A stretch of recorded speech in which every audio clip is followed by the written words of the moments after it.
Madame, Monsieur, bonsoir. Nous sommes en direct sur Al24 News. Soyez les bienvenus dans ce nouveau numéro de Cap sur l'Afrique, votre rendez-vous hebdomadaire avec les questions africaines.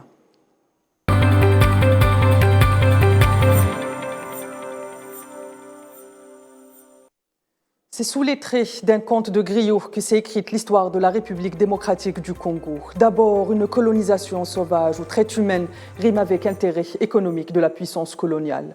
Tout au long de cette période, le Congo et son peuple sont bridés de leurs droits les plus élémentaires. Puis encore, le nom du pays sera assimilé à celui de la puissance coloniale, le Congo belge, comme si cette terre ne pouvait exister que dans son expansion et la domination coloniale. Il fallait supprimer toute velléité de nationalisme africain. Et face à la réalité de la domination coloniale, le peuple n'a pas dit son dernier mot. Au nom de la résilience, de la résistance, il écrit son histoire, paye le tribut du sang. Plus de 20 millions de Congolais seront les martyrs de la folie génocidaire de Léopold, roi de Belgique. L'histoire pouvait s'arrêter là, mais le sort, ou plus précisément l'impérialisme, s'acharne. Il ne digère pas la perte de ce qu'il considère son dû. Et le récit, on le connaît en Afrique, le précaré des réseaux faux cartes, les manipulations des puissances occidentales, mais aussi les assassinats ciblés des leaders panafricains, parmi lesquels on peut citer l'atroce massacre de Patrice Lumumba, un certain 17 janvier 1961. La République démocratique du Congo aura connu tous les maux du haut de sa jeune indépendance. Régime relais, déstabilisation, conflits armés, fratricide, abcès sécuritaire, calamité. Mais en parallèle, le Congo, c'est aussi 2 millions de kilomètres carrés de richesses en tout genre, ce qui peut, dans un premier temps, expliquer cette histoire. Madame, Monsieur, c'est en République démocratique du Congo que Cap sur l'Afrique fait escale ce soir pour tenter de comprendre les enjeux et les jeux qui entourent ce pays, mais aussi les espoirs d'un peuple résilient qui a fait de la résistance une constante, une nécessité. Et pour en parler, j'aurai le plaisir d'être accompagné ce soir de Fortify Le Shima, coordinateur national d'urgence panafricaniste en République démocratique du Congo. Je rappelle que cette organisation est présidée par Kémy Séba, mais aussi de Prince Koya, géopolitique, spécialiste de l'Afrique. Bonsoir, messieurs. Merci d'avoir accepté mon invitation. Bonsoir, merci, madame. Bonsoir. Alors, je commence avec vous, Fortify. Comme je viens de le rappeler, vous êtes de la République démocratique du Congo. Alors, comment on sait aujourd'hui que le 20 décembre prochain, il y a un rendez-vous important pour le peuple congolais, les élections générales, un scrutin général, où se jouera également la présidentielle. Comment est la rue congolaise à moins de 10 jours de ce rendez-vous électoral ? Bonsoir, madame, et merci pour l'invitation. Il faut préciser que l'urgence panafricaniste, le mouvement que je dirige ici en République démocratique du Congo, est un mouvement de masse. Et comme nous sommes un mouvement de masse, nous sommes chaque jour sur le terrain, nous rencontrons la population, nous discutons avec la population. Et il est important de notifier qu'aujourd'hui, la population congolaise a développé une défiance vis-à-vis de la politique. Et d'ailleurs, parce qu'aujourd'hui, il faut le dire, c'est le 4e cycle électoral depuis 2006. Et de plus en plus nous avançons, la population comprend, avec la majorité politique qu'elle développe, que bon nombre des acteurs politiques aujourd'hui, bon nombre de candidats à la présidentielle aujourd'hui sont soumis à l'Occident, sont soumis à l'oligarchie occidentale. Et cela pousse la population à se méfier de ces processus électoraux, puisqu'il faut dire les choses très clairement, c'est d'ailleurs la position de l'urgence panafricaniste, un pays qui n'est pas totalement indépendant, un pays qui ne contrôle pas sa politique, un pays qui ne contrôle pas son économie, ne peut pas organiser des bonnes élections. Et aujourd'hui, dans notre cas, malheureusement, les processus électoraux sont contrôlés par les puissances étrangères. Et donc dire que ça sera un moment important pour la population, je ne pense pas que ça sera un moment important. Fortify, parce que beaucoup de gens ont compris que le processus électoral est très corrompu. Fortify, quand vous dites que le processus électoral est contrôlé par les puissances étrangères, pouvez-vous nous expliquer ce point? Parce que beaucoup d'autres peuples africains parlent justement de processus électoral contrôlé par les puissances étrangères. Exactement, madame. Vous savez, les processus électoraux dans un pays est une question qui relève de la souveraineté d'un État, est une question qui relève de la dignité d'un peuple, est une question qui relève de la souveraineté, de la fierté d'une population. Et pour vous illustrer la corruption de ces processus électoraux qui est contrôlée par les puissances étrangères, je vous donne un exemple très clair. Aujourd'hui, l'État que nous disons, parce que nous traitons les États-Unis d'Amérique d'un État voyou. Et les États-Unis aujourd'hui a donné plus de 20 millions de dollars pour financer les élections en République démocratique du Congo. Vous n'allez jamais voir les Américains financer les élections en Russie. Vous n'allez jamais voir les Américains soutenir ou financer les élections en Turquie ou peut-être en Algérie. D'accord? Et malheureusement, chez nous, les Américains ont un contrôle. D'ailleurs, vous avez remarqué, parce que je pense que vous êtes une journaliste très bien informée, que tout au long de mois, tout au long de semaines, l'ambassade américaine, qui est aujourd'hui le laboratoire de l'impérialisme au sein de notre pays, pond chaque jour de communiqués pour donner des directives à la Commission électorale nationale indépendante. Et ça, ce sont des preuves qui nous poussent à conclure que les processus électoraux congolais est contrôlé par les puissances étrangères. Vous voyez d'ailleurs comment l'Union européenne pond de communiqués pour menacer l'État congolais, pour donner des ordres à la commission qui est habilitée à organiser les élections. Donc ça prouve à l'évidence que le système est contrôlé, que le processus électoral est contrôlé par les puissances étrangères. Et donc, urgence en africaine, nous disons que lorsque les dés sont pupés, nous ne pouvons pas adhérer. Parce que si les dés sont pupés, la volonté du peuple ne sera pas imposée lors de la publication des résultats. Justement, on va revenir sur ce point dans la deuxième partie de cette émission, en particulier le fait que les États-Unis aient publié un communiqué justement dans lequel ils annonçaient une trêve dans le Kivu. On va revenir sur ce point. Mais en attendant, on reste sur ces élections. Fortify, qui sont ces candidats? Vous avez commencé à parler de ces candidats justement à cette présidentielle, mais qui sont ces candidats? Et en particulier, il y en a un qui intéresse beaucoup la presse occidentale et même la presse quinoise. Il s'agit de Denis Mukwege. Je ne sais pas si je prononce correctement son nom. Et pourquoi est-ce que cette candidature fait couler beaucoup d'encre? Est-ce que c'est le fait qu'il ne soit pas un vieux routard de la politique congolaise, comme Félix Tshisekedi, qu'on voit au devant de la scène depuis quelques années déjà? Madame, d'abord, il faut rappeler, parce que l'Agence africaniste suit, en tout cas sur le terrain, le travail effectué par les docteurs Denis Mukwege. Le docteur Denis Mukwege est un excellent docteur et quelqu'un qui a aidé les femmes congolaises. Exactement, il a fait un documentaire sur les femmes victimes de violences de guerre, L'homme qui voulait réparer les femmes, un film qui a connu un grand succès. Exactement, c'est quelqu'un qui a effectué un travail extraordinaire, exceptionnel sur le terrain. Mais après avoir dit cela, il faut comprendre que la médecine, ce n'est pas la politique. D'accord. Et nous soulevons aussi qu'il y a beaucoup d'acquaintances du docteur Mukwege avec les puissances étrangères, parce que il y a raison pour laquelle nous disons que beaucoup de candidats qui sont aujourd'hui dans l'arène électorale sont presque tous soumis à l'oligarchie américaine, parce que j'ai regardé l'interview du docteur Mukwege, on lui pose la question pour savoir comment il va régler les problèmes d'insécurité au Kivu. Il dit qu'il va faire référence ou qu'il va demander l'aide de la communauté internationale, que nous appelons communauté occidentale, beaucoup plus précisément.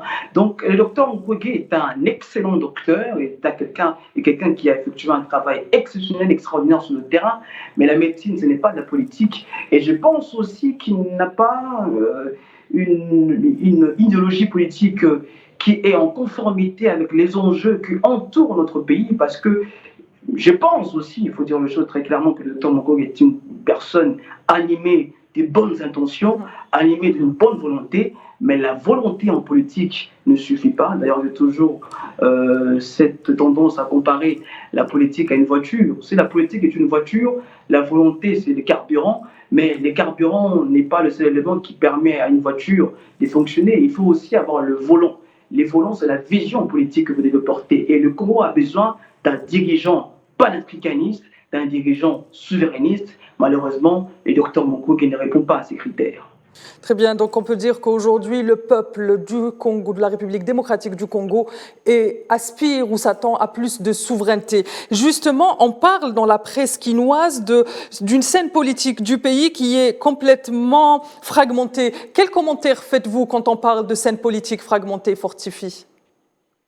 Exactement, la classe politique aujourd'hui est très divisée parce que beaucoup d'entre eux ne sont pas animés de la volonté de faire éclater la volonté de puissance de la population congolaise.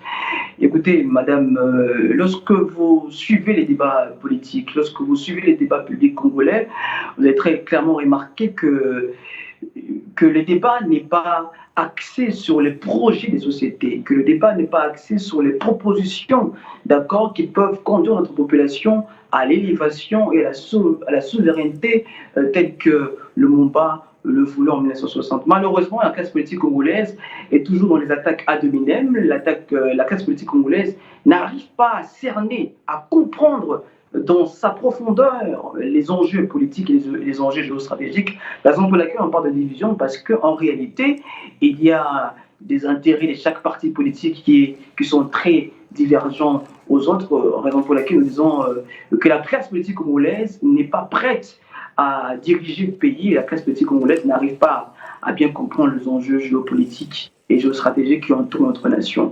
Et il faut aussi préciser que beaucoup d'observateurs aujourd'hui de la société civile craignent qu'il y ait un fort taux d'abstention aux élections de 2023 parce que cette démagogie développée par les politiciens, je pense que vous avez suivi les campagnes menées par les politiciens, ces campagnes-là ne sont pas axées sur les propositions concrètes, ne sont pas axées sur les questions de souveraineté, mais sont plutôt axées sur les attaques ad personam, parce que certains voudraient attaquer l'un parce qu'il est au pouvoir et les autres voudront attaquer ceux qui ne sont pas encore au pouvoir. Donc il y a malheureusement une guerre de conquête de pouvoir, mais il n'y a pas une guerre pour la souveraineté et pour la libération complète de notre pays. Justement, tout l'enjeu aujourd'hui pour les pays africains, c'est la souveraineté. Et on a vu que les puissances occidentales ont, depuis le début des indépendances africaines, tout fait pour qu'il n'y ait pas de velléité de cette souveraineté, justement. Prince, à la lumière de ce que vient de nous dire Fortify, à votre avis, quels sont aujourd'hui les enjeux pour la République démocratique du Congo face à ces élections ? Les enjeux pour cette élection sont multiples. Les enjeux économiques, les enjeux politiques, les enjeux sociaux. Lorsqu'on prend les enjeux politiques, il faut voir que c'est une élection qui peut faire basculer le pays dans une ère de violence. Des ères de violence traditionnelles dans ce pays, on en a connu lorsque l'injustice a atteint son sommet. Alors, l'élection de l'actuel président qui a eu lieu en 2019 a été entachée déjà de soupçons de fraude massive, on le sait, et avec cette élection qui ne sera pas démocratique, qui ne permettra pas, si elle ne l'est pas, bien sûr, je le dis de manière conditionnelle, si elle ne l'est pas, pourrait attiser encore beaucoup de haine, beaucoup de sentiments d'injustice et de révolte et conduire quelque part à une crispation sociale évidente dans ce pays, sachant que l'Est du pays est en proie depuis des années, depuis 30 ans désormais, voire 25 ans, à l'instabilité chronique, à des attaques militaires, et ce sont toujours des civils qui en payent le prix. Donc déjà, on a des enjeux politiques, on a également des enjeux sociaux, également on a des enjeux économiques. Il faut savoir que lorsqu'un pays est en guerre ou lorsque les fils d'un pays sont divisés les uns contre les autres, c'est une porte totalement ouverte à la prédation étrangère, notamment la prédation économique, avec des grands groupes étrangers miniers, comme on va pas le rappeler assez, comme Glencore et autres, avec l'affaire Dan Getley. Donc, l'instabilité politique envoie les jeunes à se préoccuper plus de leur sécurité et laisse la gestion des affaires aux hommes politiques et à leurs partenaires, entre guillemets, et économiques, qui, dans un jeu de corruption, on peut le dire, qui s'attachent les uns aux autres et qui, finalement, siphonnent le peuple congolais, mais depuis toujours, finalement, au profit de la classe dirigeante. Donc, ce que je veux dire, c'est que c'est une élection en jeu multiple, vu l'immensité du pays, 2,4 millions de kilomètres environ. C'est un pays immense, c'est l'un des pays les plus riches au monde en termes de potentiel. Donc, on a aujourd'hui des gens qui doivent nous proposer un programme viable et non pas seulement faire justement des guerres de culte de la personnalité, comme cela a été dit tout à l'heure. Donc, c'est une élection à enjeux multiples, sociaux, économiques et politiques. Et moi-même géopolitique. Ouais. Très bien, surtout. Fortifi, Prince vient de toucher un point important. Il a parlé des enjeux sociaux, mais aussi des enjeux géopolitiques. Alors que quand on entend les observateurs et les commentateurs de ces élections, on a l'impression qu'il n'y a que l'enjeu sécuritaire ou, comme vient de le dire Prince, que ou même vous-même, que le combat des personnalités politiques. Pourquoi est-ce qu'on refuse de parler des véritables enjeux, en particulier dans la presse occidentale? Très bonne question, madame, puisque l'Occident a toujours voulu réduire les débats aux attaques personnelles en RDC parce que l'Occident sait qu'il faut maintenir les Congos dans le combat, puisqu'en maintenant le Congo dans le combat, la garantie de la domination, de leur perpétuation ou de la perpétuation de leur domination est beaucoup plus assurée. Parce que le Congo, si le Congo est dans le coma, si le Congo n'a pas des dirigeants qui maîtrisent la géopolitique, qui maîtrisent la géostratégie, toute l'Afrique sera aussi handicapée dans l'élan de la souveraineté. Et donc, les médias occidentaux préfèrent jouer sur les polémiques entre politiciens et ne veut pas, en tout cas, je vais dire, mettre de vrais débats sur la place publique. Parce qu'aujourd'hui, le vrai débat, très cher journaliste, le vrai débat, c'est la souveraineté. Le vrai débat, c'est la problématique d'insécurité. Le vrai débat, c'est les pillages et le minerai par le multinational occidental. Et comme vous le savez, les médias occidentaux qui sont aujourd'hui des médias mensonges, des médias qui sont dans la propagande de l'occidentalisation, n'y voudront jamais mettre ces débats sur la table parce qu'ils savent que si ces débats sont mis sur la table, la population congolaise va beaucoup plus se réveiller et va axer sa résistance contre l'impérialisme au lieu simplement de se limiter au conflit rwando-congolais. Très bien, Prince, à votre avis, pourquoi est-ce qu'aujourd'hui Félix Tshisekedi veut rester encore 5 ans de plus au pouvoir, mais surtout, est-ce qu'il peut se réjouir encore longtemps du soutien de l'Occident à son pouvoir et à sa présidence? Je vais commencer par le fin de ce que vous venez de dire. Si c'est le cas, c'est regrettable justement qu'un président africain doive sa survie, son élection ou son maintien à des puissances occidentales. C'est totalement ubuesque d'ailleurs. Mais si c'était le cas, il a très peu de chance parce que l'Occident a jeté son dévolu aujourd'hui sur Denis Mukwege, qui est beaucoup plus malléable, prix Nobel de la paix 2018. Et donc, l'Occident a toujours plusieurs cartes. Le président actuel n'a pas encore été lâché, mais s'il paie, l'Occident, je pense, a tout de suite une pièce avec, je pense, le docteur Denis Mukwege ou encore avec un autre gouvernant qui se montrerait assez corruptible, on va dire. Mais le président Félix Tshisekedi, actuellement, ce qu'on peut dire, c'est que son bilan ne parle pas forcément pour lui. Voilà, son bilan ne parle pas pour lui. Il y a eu beaucoup de conférences dans le monde auxquelles il a pris part, son gouvernement a pris place. On a entendu beaucoup parler de son pays, mais la situation n'a pas changé. La pauvreté dans le pays atteint au moins 73% de la population du pays. 19% des gens du pays ont accès à l'électricité régulière. Donc, ce sont des taux qui sont assez importants et qui sont assez choquants pour un grand pays de 100 millions d'habitants. Et c'est là qu'on les attend.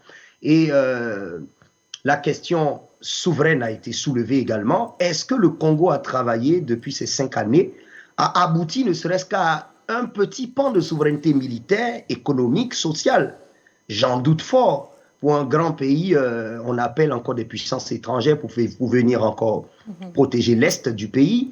Pour un grand pays comme lui, on n'a aucune société nationale d'exploitation et de production des minerais. Je parle bien d'une société nationale. On n'en a pas. On a une société qui régule, qui offre les permis, mais on n'a pas de société qui extrait proprement les minerais du Congo et qui reverse les fonds dans la caisse budgétaire du pays. Donc on attendait ces gouvernements-là sur des questions, j'allais dire, qui sont existentielles et qui sont pragmatiques. Donc c'est un bilan qui pour moi n'est même pas mitigé, c'est un bilan assez faible. Et donc s'il doit se représenter sur la base de son bilan et que les gens votent effectivement sur la base des bilans, moi je ne pense pas qu'il serait réélu. Mais bien évidemment, la sociologie dans nos pays africains, c'est beaucoup de tribalisme, beaucoup de clientélisme, beaucoup également de pression politique et puis d'instabilité sécuritaire qui fait que finalement, les élections ne sont pas loyales. Et je me demande, est-ce qu'effectivement, dans ce genre de situation, est-ce que les gens pourront exercer leur droit de vote de manière légitime, de manière légale et de manière pleine? Donc, si toutes ces conditions d'un vote libre sont réunies, en principe, je pense qu'il a un bilan mitigé et les gens voudraient aller voir ailleurs. Mais on reste chez nous, en Afrique, on sait comment les choses se passent. Voilà. Le pouvoir qui est en place a toujours les chances de se faire élire, n'eût été cataclysme, on va dire. Donc aujourd'hui, je pense que ces chances restent assez mitigées. Fortifié, est-ce que vous êtes d'accord avec ce que vient de nous dire Prince? Mais surtout, il y a une question que j'aimerais vous poser. Pourquoi est-ce qu'aujourd'hui, ce scrutin est présenté comme étant la dernière chance du Congo pour faire face à son destin ou pour un destin meilleur? Bon, sur ce qu'a dit mon frère Prince, d'abord je reviendrai aux premiers arguments évoqués. Je ne pense pas que Mukwege soit le seul candidat de l'Occident, puisqu'il faut comprendre le fonctionnement de la finance internationale, de la finance occidentale ou de l'oligarchie américaine. L'oligarchie américaine a toujours eu cette stratégie de soutenir tous les candidats pendant les élections. D'accord? Parce qu'il y a toujours quelques lobbies américains qui sont derrière Félix Tshisekedi. Il y a quelques lobbies américains qui sont derrière Moïse Katumbi. Il y a aussi quelques lobbies américains qui sont derrière Mukwege. Parce qu'il faut rappeler que l'opposition a été, on va le dire comme ça, convoquée en Afrique du Sud pour de négociations qui devaient aboutir à une candidature commune.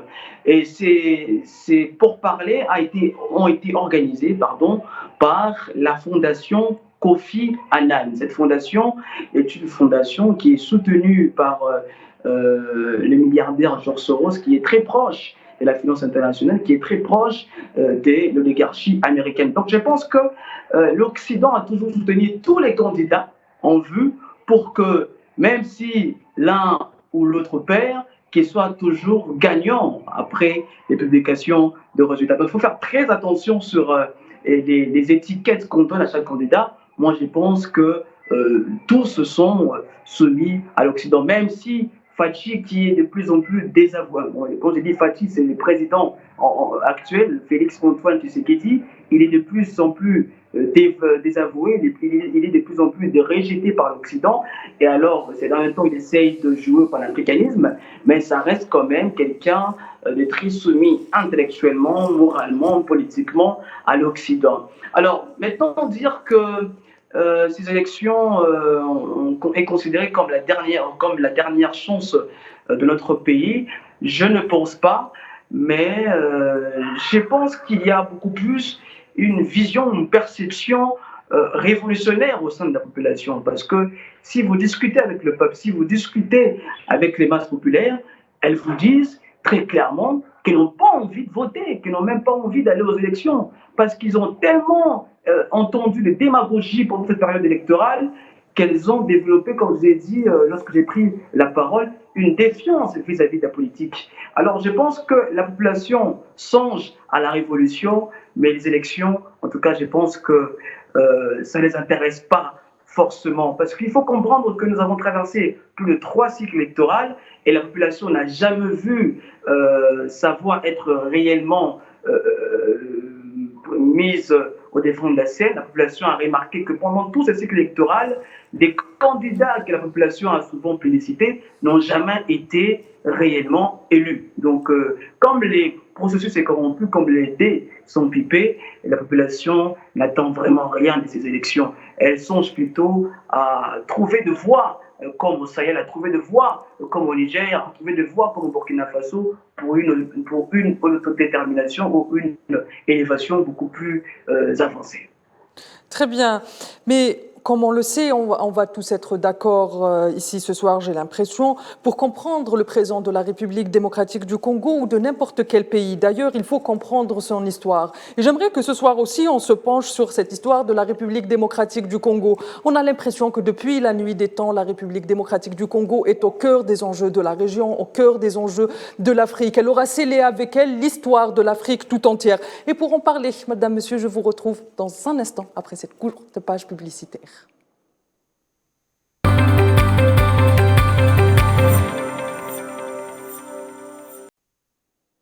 Mesdames, Messieurs, vous êtes toujours sur L24 News et vous regardez Cap sur l'Afrique. Je le disais donc un instant, la République démocratique du Congo, c'est une histoire riche de rebondissements. Mais il y a un chapitre de cette histoire qu'on connaît très peu, c'est l'histoire de la lutte pour l'indépendance. Fortifie, pourquoi est-ce qu'aujourd'hui on connaît très peu de choses sur cette domination sauvage qui a scellé même l'histoire de la traite négrière où toutes les expressions horribles et de l'horreur ont été exercées sur le peuple congolais, génocide, épuration ethnique et j'en passe. Arrive la lutte des nationalistes, mais sur cette partie du Congo, on a l'impression qu'il y a très peu de documentation où on ne veut pas le montrer là aussi. Pourquoi on cache cette histoire d'un peuple qui se révolte, mais aussi d'un peuple qui a subi les affres de la domination coloniale de la pire des manières? Écoutez, madame, cela profite à l'Occident qu'il y ait une sorte de silence organisé, parce que plus les médias ne donnent pas la voix à la population congolaise, plus les mondes ne comprennent pas ce que nous subissons ici au Congo. Parce qu'il faut rappeler, je pense qu'au début de votre émission, vous avez très bien retracé l'histoire. Patrice Lumumba, qui voulait la réelle indépendance, qui voulait la réelle souveraineté de notre pays, a été lâchement assassiné par la CIA, par l'État voyou américain. Il faut rappeler les choses telles qu'elles sont. Puisqu'il faut comprendre l'histoire du Congo pour mieux comprendre les contextes actuels, pour mieux comprendre d'ailleurs les enjeux actuels qui se déroulent en République démocratique du Congo. Donc l'Occident, depuis 60, a toujours voulu, d'ailleurs c'est dans la stratégie qui a été révélée par le journaliste belge Michel Colomb,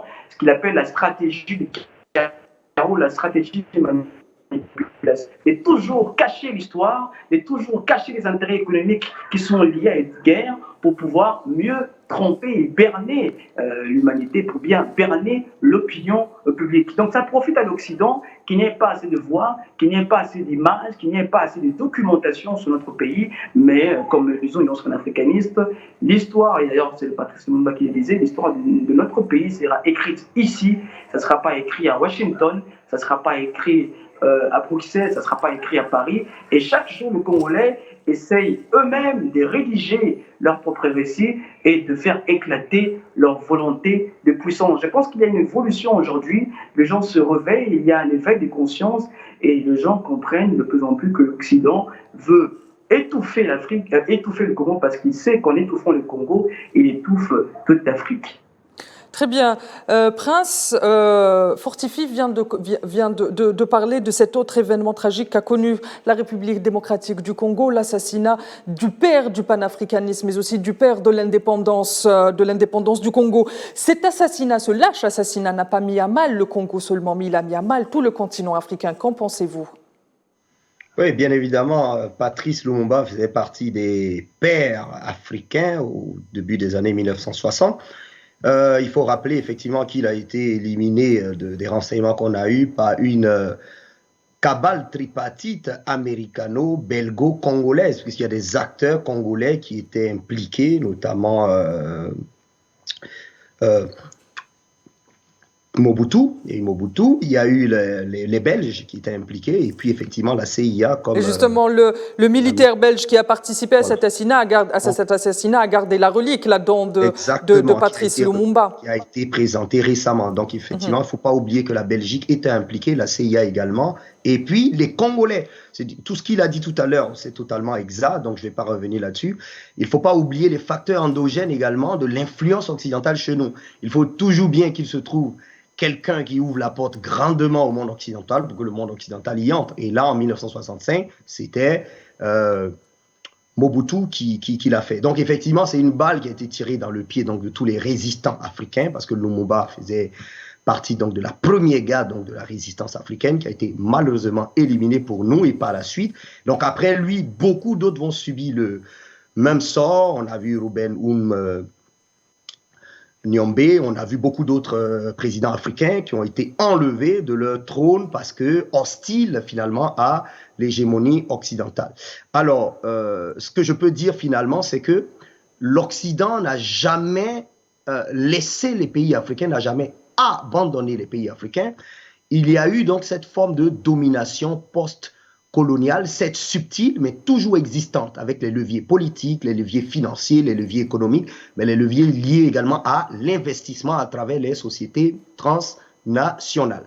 Donc l'Occident, notamment, n'a jamais eu intérêt aussi à ce que le pays, justement, dont on parle, soit libre, parce que c'est un pays leader en toutes choses dans le monde, hein, en ressources hydrauliques, en ressources forestières, en ressources minières, et il n'y a pas que les États-Unis, il y a également la France dans ce pays. C'est un épisode qu'on ne cite pas assez beaucoup. De 1960 à 1963, il y a eu la sécession katangaise qui a été menée par Moïse Tshombe. Et Moïse Tshombe, il était soutenu par la France de Jacques Foccart. Il faut le rappeler, pourquoi? Parce que la France voulait avoir un tout petit bout également à elle de ce pays, puisqu'elle n'est pas le pays colonisateur. Donc, entre les Occidentaux eux-mêmes, il y a une bataille pour prendre une part de ce pays. Pourquoi? Parce que ce pays leur plaît tant que ça, et parce que ce pays est tout simplement riche de ses ressources qui sont utiles à l'industrie de ces pays. Cobalt, or, diamant. Malheureusement, on va voir que certains pays africains copie également la prédation des pays occidentaux. Donc on a les occidentaux qui sont là et qui n'ont jamais quitté le pays.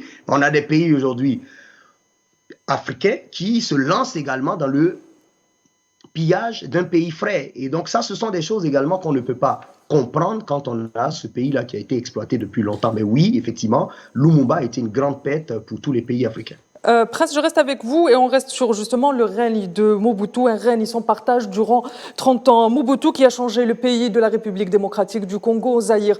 Si vous pouvez résumer brièvement ces 30 ans de règne, comment vous allez les résumer? 30 ans de règne que je peux résumer de la sorte, c'est-à-dire qu'on a des intentions apparemment bonnes, donc l'apparence de Mobutu qui parlait de réappropriation culturelle et avec son principe de l'authenticité, il fallait revenir aux valeurs traditionnelles et aux valeurs culturelles. D'ailleurs, le nom du pays Congo a été changé en Zaïre, Congo-Belge a été changé en Zaïre, hein, au nom de cette authenticité. Les noms, les prénoms ont été changés pour prendre des noms et des prénoms de racines congolaises, qui est d'ailleurs une très bonne chose, hein, revenir aux sources. Malheureusement, c'est un président qui, avec ce discours qui demande de revenir à l'authenticité, n'a jamais été loin des puissances occidentales qui l'ont toujours soutenu. Et donc, quelques années plus tard, on va voir que le même qui a prôné cette authenticité a été acteur des atrocités sur les civils les plus importantes que le pays ait connues. Et de là encore, avec un règne totalement long, plus de 30 ans, on a affaire également à un pays, à un président qui a régné en maître, parfois en maître sanguinaire à son propre profit, parfois au profit des puissances qui l'ont installé et parfois et très souvent au détriment finalement du peuple qu'il avait prétendu défendre à travers son concept d'authenticité. Donc c'est quand même un président qui a eu un parcours, j'allais dire, incompréhensible. Très bien, je reviens vers vous, Fortifi. Comme vient de l'expliquer notre ami Prince, la prise de pouvoir de Mobutu a été faite par le sang. On parle même de crise congolaise. Et puis s'ensuit la chute de Mobutu et l'arrivée au pouvoir de Kabila. Et aussi l'assassinat de Kabila. Comment est-ce que vous pouvez nous résumer justement ce mouvement, cette succession de coups d'État, de chutes de présidents, mais aussi de leur évection du pouvoir de façon tragique finalement? Je crois que notre ami Fortifi a un problème, donc je vous pose la question, un problème avec sa connexion, je vous pose la question à vous, Prince Koya. Oui, évidemment, c'est un pays où le culte du chef a été restauré. Mobutu, qui s'habillait en vêtements traditionnels africains, panthère, peau de panthère, voulait restituer quelque part l'autorité du chef africain. Malheureusement, la chefferie ne va pas avec le système démocratique occidental qui est le nôtre. Il faut faire un choix. Si on veut revenir à la chefferie, il faut reviser tout ce qui est constitution et puis se recréer un nouveau modèle politique loin des standards occidentaux. Dans le cas contraire, si on veut des systèmes démocratiques, on ne peut pas les faire cohabiter avec le système du chef. Le chef, chez nous, n'est pas élu, le chef est désigné, il descend d'une lignée. Donc, Mobutu voulait être à la fois le roi, le chef qui descend d'une lignée, mais il voulait à la fois exercer dans un régime démocratique, ce qui était antinomique. Bien évidemment, cela a suscité une opposition forte, hein, des gens qui étaient pourchassés, massacrés. Dès l'instant que ces gens ont eu des moyens pour lui faire la guerre, on l'a vu, on sont allés chercher de l'aide dans les pays d'à côté, avec le Rwanda, l'Ouganda, et ces pays-là, ces opposants se sont armés et ils lui ont fait la guerre, justement, cette première guerre qu'il va perdre, en 1997, qui va voir donc Laurent Désiré Kabila arriver au pouvoir. Lui aussi, finalement, va se livrer quelque part à une gouvernance, j'allais dire, bancale, entre guillemets, et lui aussi va être finalement descendu pour être remplacé plus tard par son fils, Joseph. Joseph qui ne va pas faire mieux que son père, corruption, scandale, le peuple en a marre.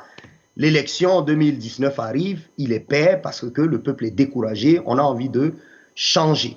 Voilà, et aujourd'hui on a Félix qui est mis en place. Et lorsqu'on regarde dans le profil, ceux qui n'ont pas tué, ceux qui n'ont pas les mains sur le sang, entre guillemets, sont désignés du doigt comme des mauvais gouvernants, des gouvernants corrompus. Donc le problème également, en plus des ingérences étrangères, se situe au niveau de la probité, de l'honnêteté et du bon vouloir de bien gouverner son propre peuple. Parce que tous ces gens dont on a cité le nom sont congolais à la base. Ils ne sont pas français. Ils sont congolais. Et quand on est congolais, le bon sens nécessite que nous puissions gouverner au moins au profit du peuple sur lequel l'on nous a établis. Donc le vrai problème aussi vient, je ne vais pas dire d'une immaturité, mais d'une désinvolture des présidents en place qui n'ont pas tout simplement envie de prendre soin des populations dont ils ont la responsabilité.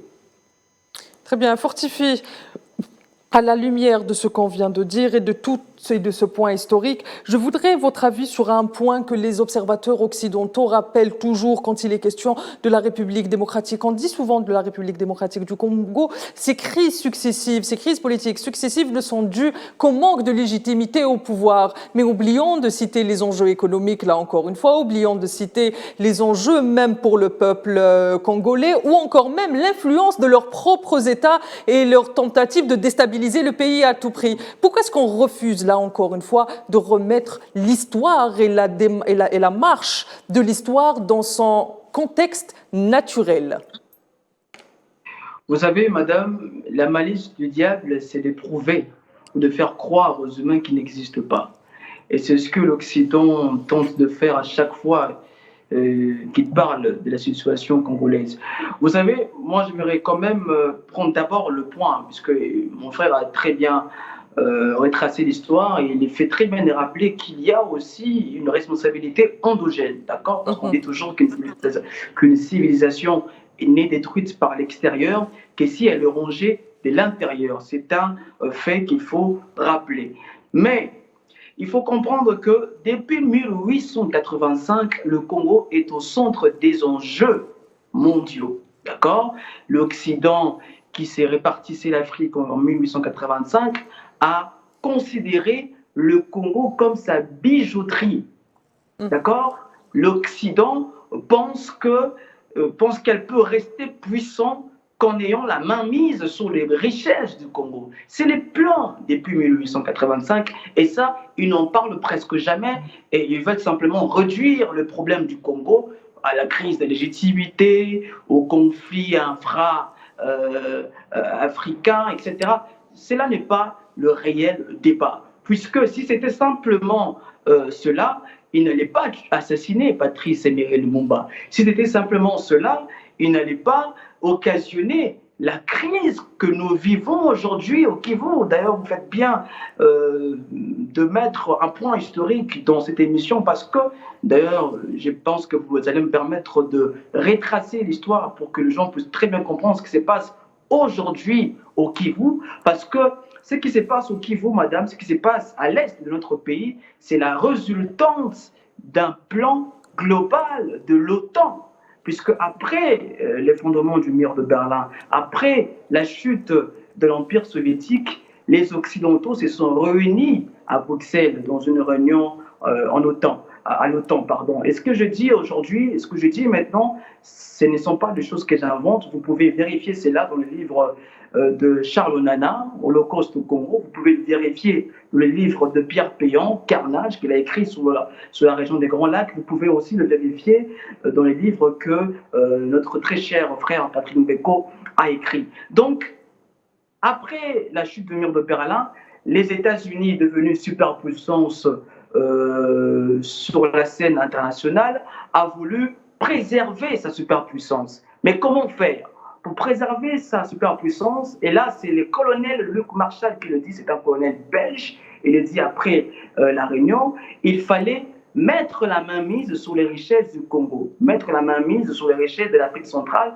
Et quand on dit Afrique centrale, on voit directement la RDC et mettre la main sur les richesses au Moyen-Orient. Et en Afrique, c'était la RDC qui a été directement ciblée. Alors, les Américains ont compris qu'ils ne pouvaient pas attaquer le Congo directement. Et il fallait passer par des pays voisins. Parce que nous le disons aujourd'hui, urgence panafricaniste, que le Congo ne vit pas ou ne subit pas l'agression rwandaise, mais nous subissons l'agression américaine, puisque les États-Unis mènent une guerre par procuration au Congo. Donc ils ont décidé de passer par nos voisins, de passer par l'Ouganda, en installant le président Museveni au pouvoir en Ouganda, de passer par le Rwanda en installant Paul Kagame au pouvoir, pour que ces derniers servent leur plan global d'avoir la main mise sur les richesses du Congo, qui est une sorte de garantie pour maintenir leur superpuissance dans le monde. Donc c'est une logique, on va dire, c'est une résultante, ou c'est une suite logique de l'histoire qui a commencé depuis 1885 et ça continue après la chute du mur de Berlin. Donc je pense qu'il faut rappeler ces points-là. D'ailleurs, il est aussi important là que je précise qu'après avoir installé Paul Kagame au pouvoir et Museveni, les Américains ont lancé à l'époque ce qu'ils appelaient l'opération Support Hope. C'était lancé en 1994. Cette opération, dont on croyait être humanitaire, était une opération qui préparait militairement, d'accord, politiquement le Rwanda et l'Ouganda pour que ces derniers puissent attaquer et agresser le Congo. Parce qu'ils savaient qu'en agressant le Congo, ils auraient la main mise sur les cobaltes, ils auraient la main mise sur les coltans, sur les minéraux très stratégiques en ce XXIe siècle. Donc, les Américains, les médias occidentaux essaient toujours de cacher leur mémoire dans le conflit africain. Et ça date depuis la colonisation. D'ailleurs, ils vous diront qu'ils n'étaient pas responsables de l'esclavage parce que les Africains se sont vendus entre eux. Ce sont de faits, ce sont des éléments factuels. Mais qui ont financé, qui ont manipulé, qui ont marionnétisé certains acteurs à l'interne pour que ces plans puissent être exécutés. Donc il faut prendre les choses dans son origine, dans sa racine, pour comprendre le déroulement des événements. Et aujourd'hui, malheureusement, les Américains ont une mainmise. Lorsque d'ailleurs on voit on a vu le précédent ambassadeur Mike Hammer qui jouait presque le rôle du président de la République, en invitant à chaque fois des généraux congolais chez lui à la maison, en donnant des injonctions au président Félix Antoine Tshisekedi. Donc ça prouve à suffisance qu'ils ont encore la main mise, mais comme toujours, la malice du diable, c'est d'éprouver ou de faire convaincre, ou de convaincre les humains qui n'existent pas. Justement, vous avez touché un point très particulier dans la crise, dans la situation du pays aujourd'hui, qui est la crise au Nord Kivu, qui est latente depuis, comme l'a rappelé tout à l'heure Prince Koya, depuis plus d'une trentaine d'années. Je viens vers vous, Prince Koya, et justement à la lumière de ce que vient de nous dire vient de nous dire Fortifi, aujourd'hui l'abcès sécuritaire, moi je parle souvent d'abcès sécuritaire qui se joue au Nord Kivu, est au cœur de gros enjeux économiques mais aussi géopolitiques mondiaux et crée d'importantes tensions entre la République démocratique du Congo mais aussi le Rwanda. Les deux pays s'accusent mutuellement de financer l'un et l'autre des groupes terroristes. Quel commentaire justement faites-vous de cette... Parce que les deux pays sont proches des puissances occidentales, les deux pays se ressemblent finalement, les deux pays ont connu des histoires tragiques l'un comme l'autre. Je fais référence notamment au génocide qu'il y a eu au Rwanda. Les deux pays se ressemblent, mais les deux pays se déchirent et s'accusent mutuellement. Pourquoi ? C'est aussi ça l'ambiguïté de toutes les théories africanistes ou panafricanistes. Je suis africaniste, panafricaniste, mais il y a beaucoup d'ambiguïté dans le discours effectivement que nous tenons. C'est-à-dire, une part, c'est de montrer que les Africains peuvent se prendre en main. Et puis, une fois qu'on les laisse, ils s'entretuent et il faut toujours leur expliquer, il faut toujours leur trouver des excuses disant que ils sont corrompus parce qu'ils ont été achetés, qu'ils font la guerre à leurs frais. Non. Déjà, moi, je trouve que c'est même immature qu'ils acceptent de recevoir des sous des États-Unis, de la Grande-Bretagne, je ne sais pas de qui, pour faire la guerre à leurs frais. Ça, c'est quelque chose qu'il faut intérioriser. À un moment donné, on est des frères, on a été colonisés, on a souffert ensemble. Aucun pays africain ne devrait accepter de l'argent d'aucune autre puissance mondiale. Mais justement, aujourd'hui, tout l'enjeu, il est là, c'est d'arriver à mettre en place des gouvernements qui n'acceptent pas. On parle de régime relais, mais tout le combat peut être de la souveraineté. Tout le combat est justement là. Mais aujourd'hui, Paul Kagame s'est affiché comme un libérateur africain. Et ce que j'allais en venir, il est soutenu par beaucoup d'Africains, disant que lui, au moins, il développe son pays, il assume ses responsabilités. Donc, on ne sait pas où le situer finalement. Il est glorifié tantôt par d'autres et il est hué par certains, et donc ça complexifie la situation. Ce que je voulais dire, c'est que Kenneth Waltz disait un État ne doit sa sécurité qu'à lui-même. Moi, je ne crois pas que les casques bleus, qu'une force régionale puisse garantir la sécurité d'un pays. Je ne crois pas à cela. Je crois que l'État est lui-même capable de garantir sa sécurité. Sinon, aucun de ces grands pays qu'on voit ne financerait autant dans leur sécurité militaire. Et pour un pays aussi vaste, 2 300 000 kilomètres, il y a une armée inexistante, déjà, il faut le dire. Il y a 0,02 militaires congolais au kilomètre dans le pays. C'est totalement absurde, c'est totalement incompréhensible. Il y a des effectifs qui ne sont pas à la hauteur. Il y a des armements qui ne sont pas du tout à la hauteur, une répartition sur tout le territoire qui n'est pas à la hauteur, et dans l'Est, abandonné depuis toujours. Aujourd'hui, ce sont des civils qui aident le gouvernement à prendre le relais de la sécurité.